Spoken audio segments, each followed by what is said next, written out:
The final panel on this great, exciting conference, how Tampa Bay can lead AI innovations. Tampa Bay was the Forbes #1 emerging tech city, and I quote, this is from Forbes magazine, "Tampa is quickly turning into Florida's tech capital. It has been exploding in the tech industry for several years now. There are over 50 software and IT companies in Tampa. Tampa is responsible for over 25% of Florida's tech jobs, and there has been a massive surge in tech jobs in recent years. Over 2,000 new tech jobs are anticipated in 2001, in addition to already vibrant communities." So obviously the article was a couple of years ago. So now our esteemed moderator for this panel is Mr. Chris Hunter, Chief Legal Officer at IWP Family Office, which will tell us much more on how Tampa is leading the way in AI. Mr. Hunter has over 25 years experience in business, government, law, and education. He previously served as a federal prosecutor with the United States Department of Justice, the Criminal Division, Fraud Section, the United States Attorney's Office for the Southern District of Florida, and as a special agent with FBI. He's an adjunct professor at the University of Tampa, an adjunct professor at law at Stetson University College of Law, a non-resident fellow with the Atlantic Council, and I'm extremely happy to announce that he's also a non-resident senior fellow with our Global and National Security Institute. So now I'll turn the discussion over to Mr. Hunter, who will introduce the panel and facilitate the discussion. Mr. Hunter? Thank you, and I would begin with a reference to Phil Hartman's Unfrozen Caveman Lawyer for any Saturday Night Live fans out there. Here I am. We have a great conversation to share with you this morning. Triparna Devirdi, professor here at USF, was unable to join us. Unfortunately, she's not feeling well, but she is doing some extraordinarily high-impact work leading a new behavioral AI lab here at USF. This panel in particular is one where we're going to talk about how we in Tampa are leading AI innovation in a whole bunch of ways. And I first want to just observe a couple basic things about the truth of that. We have two combatant commands. We have a financial services sector that on a per capita basis has more employees working in it than anywhere else other than Manhattan, even more so than Charlotte. We have a healthcare sector that is harnessing the power of AI in all kinds of innovative ways, as was illustrated yesterday by TGH's Chief Medical Informatics Officer, talking about the ways that they're using Palantir, of all things, to better manage their beds. We have an R1 research university on whose campus we sit and stand here right now, which is extraordinary. You know, I've talked to some folks in some other settings about what it means to be an R1 research university, and sort of like being on law review when you're in law school. It's not a club you can just stick your hand up and join. You have to earn that, and USF earned that distinction as a result of the extraordinary work and groundbreaking work that people are doing, not only in theoretical research, but applied research. I want to lead into our discussion with Adriana today about the importance of artificial intelligence in national security, in other commercial applications, from a commercial perspective. And I'm going to start by talking about some of the things that have been happening in the Department of Justice very recently. And the first is a sentencing enhancement that the Department of Justice has just announced it will use for crimes that are committed using artificial intelligence. There's what's called a sophisticated means enhancement within the sentencing guidelines. And so for people who are using AI to commit crimes, they will serve a longer prison sentence if that sophisticated means enhancement is applied. A second is a list of 15 use cases that the department just published about 2 weeks ago. These use cases are ways in which DOJ and the FBI today are using artificial intelligence.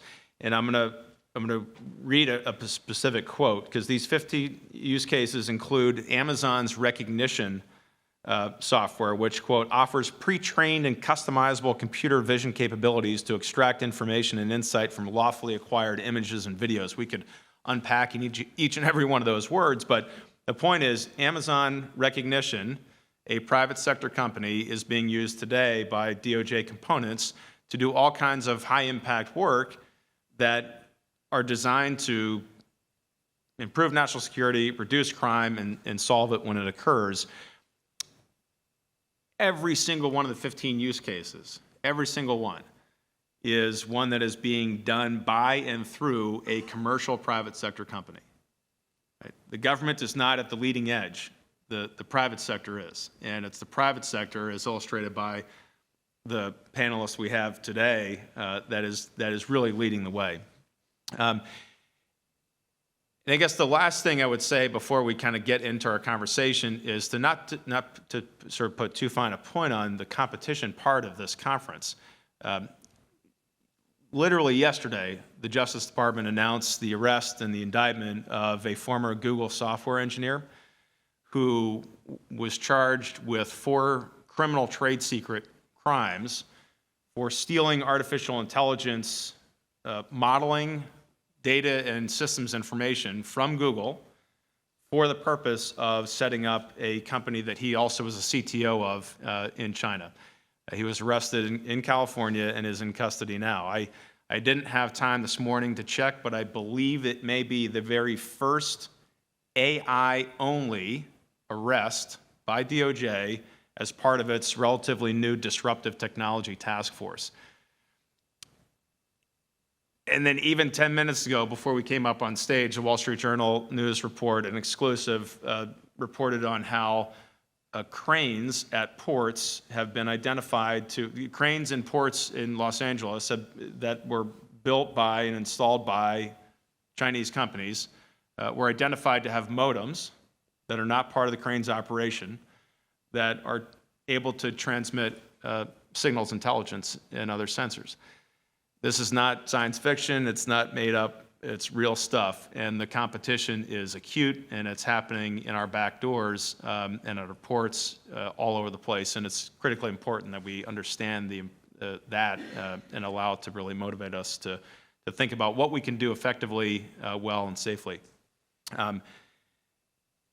Adriana Vakian, who is on the stage here today, is the founder and CEO of a company called the Ink Lab. She has been doing AI long before there's such a thing as an AI conference. She's been at the leading edge of identifying ways to apply artificial intelligence to national security problems in high-impact ways that are not merely mission-focused, but mission-transformative. So Adriana, if you don't mind, first, share a little bit about who you are, and I think that we would also love to hear the short version of your founder's story. Oh, great. So thank you for having me here. Actually, I was asking Chris, you should actually be more of a conversation and share your background as well. I've been in product development all my life, for 2 decades in product development, and prior to founding the Ink Lab, I was working in emerging technology engineering at Corning Incorporated. Corning is in your pocket, it's in your house. It's dominant on the consumer electronics. And I realized that there were no independent labs to do some of the work that we were doing in automotive with autonomy. These are pieces of work that require a different kind of team, not on necessarily manufacturing. So I decided to leave my job at Corning and start my own company. My first customer was actually Corning Incorporated, and they actually, this is a very public story, they funded the Ink Lab to continue our work on emerging technology engineering and material science in automotive and other industries, and that was our first year of the Ink Lab. I have to say that during 2015 and 2016, we were really focused on the futures and the convergence of intelligent systems. We didn't call it AI at the time, how intelligence and how as the trends on the silicon layer and the trends of computational capability would allow us to drive consumer electronics and other industries to have a level of intelligence and autonomy. In 2017, defense found us. It's a very unorthodox story. We were working at the time with Samsung and Corning and heavy in commercial, and DARPA had a project called Explanatory AI.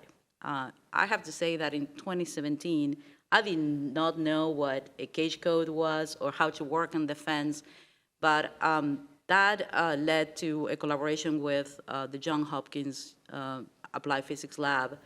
And our first project, our very first project that they presented to us was a project for the Missile Defense Agency. In that project— No pressure. No pressure. No pressure. No pressure. Where the model and simulation creates 200 routes, potential routes, and it's all good when we're doing deterrence, but when you are really flying either over land or you're looking at a launch area in defended area, you have to have some levels of assurance in terms of understanding how those trajectories may impact and being able to do a greater level of decision support and superhuman decision support. So that was our first project. It's called the Disco Table at the time, but it became a program of record in record time. It's called Cerberus today, has been delivered to 9 countries, and that started us in defense. And so great journey. And defense also led us here. Yeah. And so at what point did you decide to focus even more so on defense and perhaps, at least for the time being, leave some of the commercial applications behind? So I think that defense filled out our pipelines rather quickly and unexpectedly. In 2018, with the success in MDA, we were looking at expanding the lab. We realized that we needed to collocate and be closer to customers that were having all the needs, not only for digital transformation, but they would rapidly adopt emerging technologies. And by then, in 2018, I think AI was more prominent out there. And we decided to start looking for new locations for the lab. We started in DC, and we looked around the country. We went to Silicon Valley multiple times. We went to Tennessee. We went to Austin half a dozen times. And we came to Tampa. And Thank you. Tampa has had all the conditions. This is pre-COVID, before the rest of the Northeast moved down here. It had all those trends and conditions that signal us as the place to move the headquarters of the company. So in 2019, we looked at, we have 2 combatant commands here. We have access to talent. At the time, the cost of living was very reasonable as well. This is at the time. We are all feeling it right now. But back in 2019, to bring the first AI lab to Tampa sounded crazy for many, many people. Actually, I have to say that also the fact that we were going to focus on defense, it was also unheard of at the time. And this is only 2019. We picked our home is Ybor. Actually, a former general allows us to introduce us to the landlord. And our home today is 20,000 square feet of a freestanding building in Ybor. Everybody's welcome to visit us. And from Ybor now, we are propelling a significant amount of defense technologies, not only for CENTCOM and SOCOM, but Army, Navy, and the Air Force. Can you share some of the use cases of the InkLab solutions right now? I know that you've been forward with some components, and there are a lot of things that you're doing that are innovative beyond sort of the math and the computer science, but also innovative and from a teaming standpoint as well. Yes, great. We're working on areas that are really critical right now. So one area is trusted autonomy. In the area of trusted autonomy, DARPA ACE started a program about 2.5 years ago, the Air Combat Evolution. And what we learned from that program, what the performers learned from that program, is to be able to quantify trust in AI system. What gives the operator, a user, trust? And trust was, at the time, the #1 factor, coefficient of trust in AI was, and this is a published study right now, was reliability.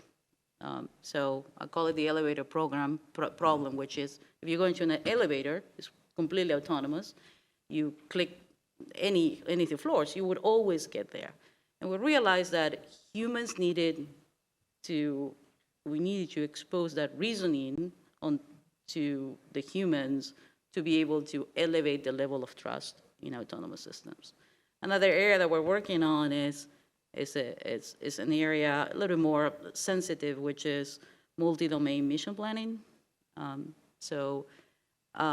Over the last decade, we're looking at a very transformational capability that needs to be delivered not only by a single domain, but the joint domains and the joint commands in multi-domain operations. So it's something that was very active right now, and we're fielding solutions that allow us to plan and execute across domains. I don't want to put any growth pressure on you by talking about Palantir, but in 2003, I was an end beneficiary of Palantir's analytic expertise when I was doing counterterrorism work. About a decade later, I was doing some anti-fraud work for a Fortune 500 healthcare company and evaluated their healthcare anti-fraud solution. And then, of course, as I mentioned, just down the street, TGH is using Palantir for bed management. Not clinical care, but essentially like United does, how to make the planes run on time, the pilots get the pilots where they need to be.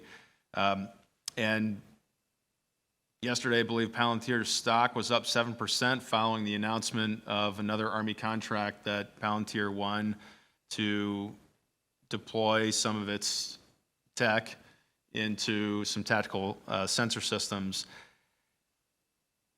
The people who have been part of that Palantir journey have gone on to do amazing different things, broadening the ecosystem.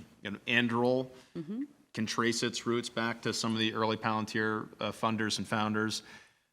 How do you think about the broadening ecosystem that you were a forerunner in long before AI was a thing, and especially now where I'd like to think that folks in the tech community, engineering community, are now understanding not only the importance of, but the intellectual challenge of trying to solve hard problems for the national security sector in a way that I don't think was fully appreciated back when Google had the Project Maven kind of blow up internally. Yeah. Palantir is a great example of technologies of defense first, then move into industry. And that thing that's very relevant to what I believe is happening. Industry is delivering and developing those technologies for defense first. Let's look at GPS, let's look at ARPANET, and then those technologies are delivering now capabilities to industry, which is the case of Anduril, the case of Palantir, and other cases. I think right now, what I see today is that they are critical technologies that are defense first, that similar to that spawning of other opportunities in the commercial sector that we will see in the next 2 to 3 years being part of critical infrastructure, critical industry. And one of the challenges is how we protect that critical infrastructure and critical industry. And one of the ways I think we should think of critical infrastructure is not just as the pipelines that deliver fuel or the wires that deliver electricity, but the data, right? And so we've talked a little bit about the concept of adversarial AI, and over the last couple of days, we've heard different people talk about the importance of data integrity and trust and validation. It is a massive challenge, massive problem, but also massive opportunity, both for us in the United States and our allies to understand how to use that effectively, but also to know that it's already being done to us and how to ensure that we have the type of data integrity that allows us to develop artificial intelligence applications that people trust and that can be put to good use. Adversarial AI is another example, I think, that you mentioned that. I think if you research today, the vast majority of those applications are focused on defense.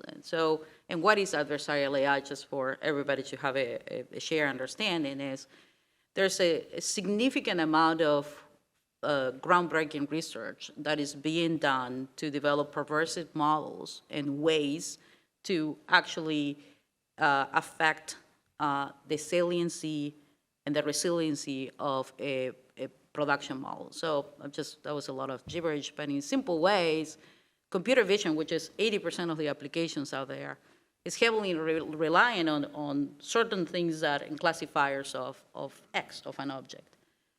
There's a significant amount of technology and research and applications that are used in defense that are trying to figure out how we would protect those systems from adversarial AI and models that will corrupt the confidence on that prediction and the confidence on that computation.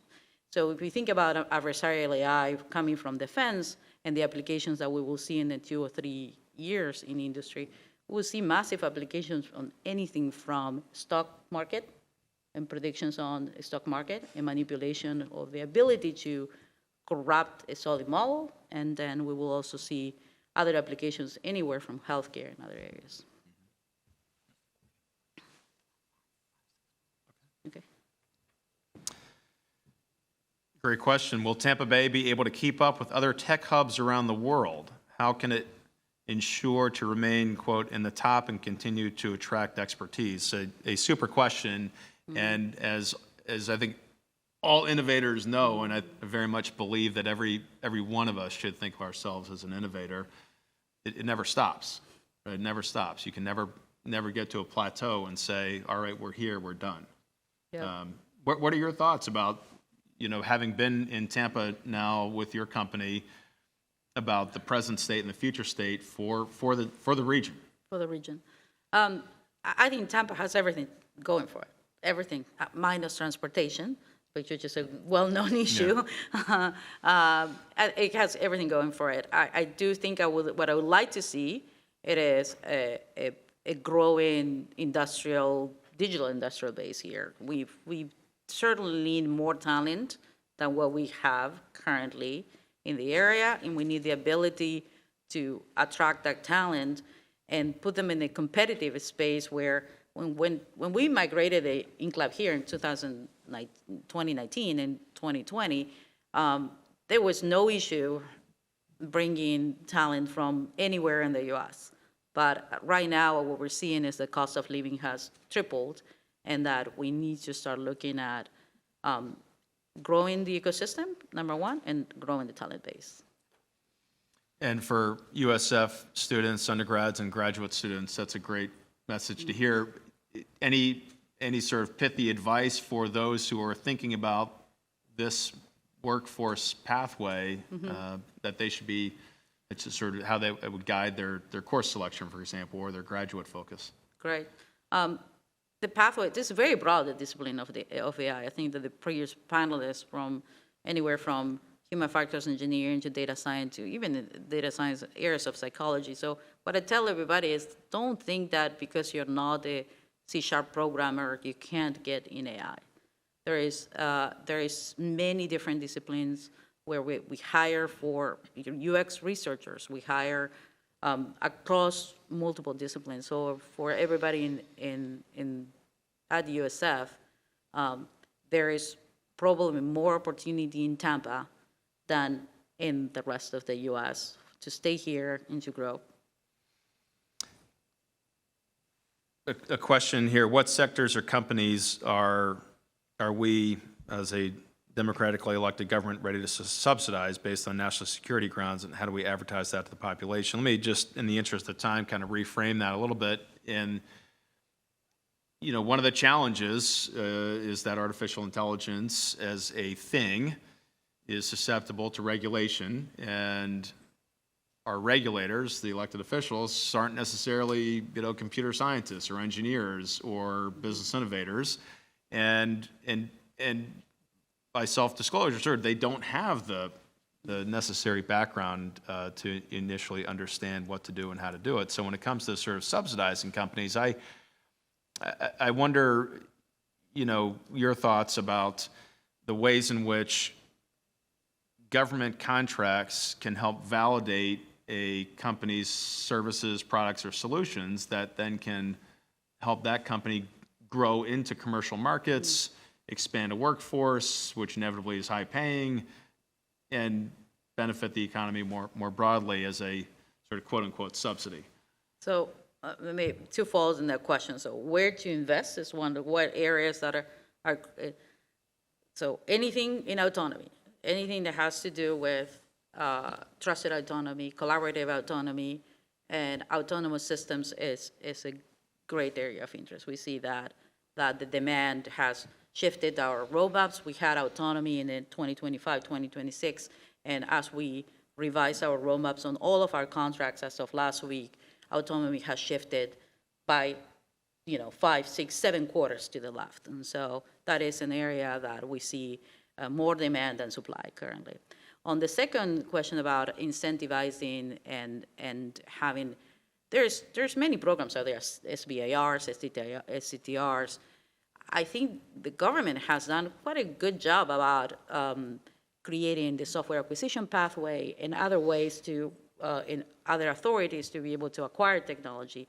I think that the regulations is still the other part of the government, which is the taxation side, is completely disjointed from national strategy policy. So we're looking at a punitive system, as Section 174 for all of you that do R&D, software development, AI, where we're forced to amortize that cost over 5 years and creating a massive burden on the P&L for anybody in this issue. So the message is we need to synchronize policymaking with national security strategy. Yeah, and without diving into the arcane warren of the tax code, even on that it was such a wrong-headed piece of tax policy, but also is not really clear how that even is supposed to be applied, and I suspect that that's ultimately not going to stand going forward, but along the way it just creates a level of confusion and uncertainty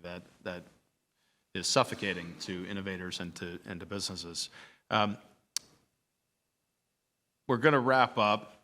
We could talk for a long time about the things that the Ink Lab is doing now. I think it's important to just observe that your company is growing and profitable. And oftentimes folks think of technology companies, earlier stage ones, as, we'll get there. Well, you already got there. And great credit to you individually, great credit to your team, and really, really thankful that you're doing what you're doing here in Tampa. As we wrap up, there was a question on a prior panel about, what do you read to kind of stay current? And I won't ask you that because you do the things that other people write about, that the rest of us read about, so we try to stay current. But, so much of what we've been discussing exists in context, and so I'll throw out my 3 suggestions. One is, on a daily basis, is Axios AI. Axios pre-selects. It does the work for you, right? So you can know that what you're reading in the Axios AI daily newsletter is sort of top of the news, and it's been curated, and it's worth reading. And the second is, I would put a plug in for 2 books, and I realized that somebody the other day said that, hey, books, how do they keep up with AI? Well, it's important to understand that what we're discussing exists in context, and the context is well explained by really good books, as I remind my students. And the first is the book-length version of the Atlantic article that Secretary Kissinger wrote that was referenced on a prior panel. It's The Age of AI. And Kissinger joined up with our keynote speaker today, Eric Schmidt, and another co-author to write that book. I would definitely encourage folks to pick it up because it contextualizes so much of what we're discussing. The final is Rebooting AI by Gary Marcus. Came out a few years back, but Gary is a leading thinker and doer. And his perspective on the current potential future of artificial intelligence is super valuable to reflect on. And we look forward to reading about the things that the Ink Lab is doing so that the rest of us can be more effective at our job. So Adriana, thank you so much for joining us, and thanks for your time.